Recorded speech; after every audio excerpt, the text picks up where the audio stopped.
On a rainy night, Raju and Priya heard a tiny, worried squeak, squeak, squeak outside their window. Their curiosity piqued. Rio rumbled. Mithu chirped, "Tiny trouble." They peeked out. A little brown mouse, drenched and shivering under a broken leaf. "Oh, the poor thing," Priya whispered, filled with empathy. "It needs a proper umbrella," Raju said. Mithu flapped, "Not for its path." Raju got an idea. His toy truck with a plastic lid. He gently pushed the shelter truck onto the windowsill. The mouse looked at the truck, then at Raju's kind face. "Is this for me?" it seemed to ask. "Yes, little friend," Priya whispered. The mouse slowly crawled under the lid.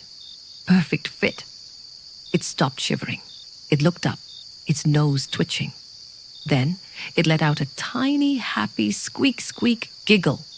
Rio wagged. Mithu chirped, "Happy mouse? Smart kids."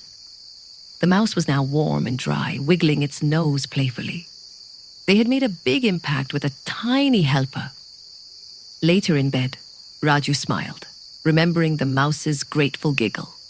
Priya giggled. Rio sighed. Mithu chirped. Filled with family love, discovery, and the joy of helping, Raju, Priya, Rio, and Mithu drifted peacefully to sleep.